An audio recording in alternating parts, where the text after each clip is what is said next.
فِيكُم من انفسکم، اور کئی قرآن میں الفاظ ایسے ہیں کہ چونکہ اس کی 7 قراتیں ہیں تو پھر مجھے اس کا مطلب دوسرا سمجھ میں آیا۔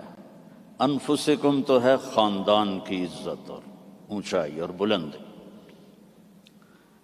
ایک دفعہ حضرت معاویہ سے کسی نے پوچھا بنو امیہ اور بنو ہاشم میں کیا فرق ہے؟ کہنے لگے ہم شریف لوگ تھے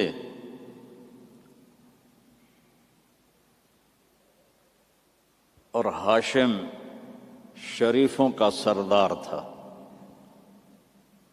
پھر ہم شریف لوگ تھے اور عبد المطلب شریفوں کا سردار تھا۔ پھر ہم شریف لوگ تھے اور ابو طالب شریفوں کے سردار تھے۔ پھر آ گئے محمد مصطفیٰ تو ساری شرافتیں لے گئے وہ، ہمارے پاس تو بس بھوں ہی رہ گیا۔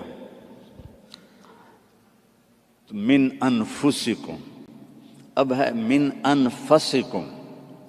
انفس کہتے ہیں نفیس کو، خوبصورت کو۔ جیسے آپ یہ بہت نفیس چیز ہے، بولتے ہو کہ نہیں؟ یہ بہت نفیس چیز ہے، یعنی وہ بڑی نازک بھی ہو، خوبصورت بھی ہو تو اس کو نفیس کہتے ہیں۔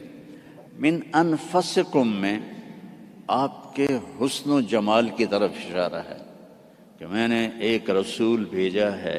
عربوں کا رنگ سانولا ہوتا ہے، عربوں کا رنگ ایز اے ہول یا کالا ہوتا ہے یا سانولا یعنی بلیکش، فیئر نہیں ہوتا، بہت کم، بہت کم۔ اس لیے ابو لہب کا نام عبد العزیٰ ہے، لیکن وہ گورا پیدا ہوا تو اس کا نام بن گیا ابو لہب، انگارہ، جسے انگارہ سرخ ہوتا ہے۔ تو عرب کا جو رنگ ہے ایز اے ہول بلیکش ہوتا ہے یا کالا ہوتا ہے، جیسے آپ کے یہاں ہیں افریقی بھائی۔ تو اللہ تعالیٰ نے آپ کو جو پیدا کیا من انفسکم، حضرت آمنہ فرماتی ہیں 9 مہینے میں مجھے آپ کے حمل کا نہ کوئی احساس ہوا، نہ پتہ چلا، نہ کوئی دردیں ہوئیں۔ جب پیدا ہوئے تو کوئی درد نہیں لگا، کوئی درد نہیں لگا۔ اور جب آپ پیدا ہوئے تو ماں کے پیٹ سے جو بہت ساری چیزیں نکلتی ہیں، ایک قطرہ باہر نہیں نکلا۔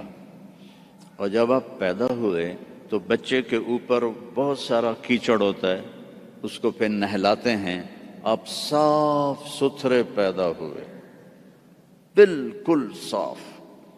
پھر بچے کی یہ ناف اور ماں کی جو آنت ہوتی ہے وہ ملی ہوتی ہے، اس کو باہر کاٹتے ہیں۔ آپ اپنی ناف الگ کے ساتھ پیدا ہوئے، کاٹی نہیں گئی۔ پھر ختنہ ہوتا ہے، آپ کا ختنہ ماں کے پیٹ سے ہوا تھا، آپ ختنے کے ساتھ پیدا ہوئے، آپ کی ناف ماں کی آنت سے کٹی ہوئی تھی۔ اور بچہ پیدا ہوتا ہے تو وہ گندگی سی پھیلتی ہے، جب آپ پیدا ہوئے تو خوشبو پھیل گئی، پورے کمرے میں خوشبو پھیل گئی۔ تو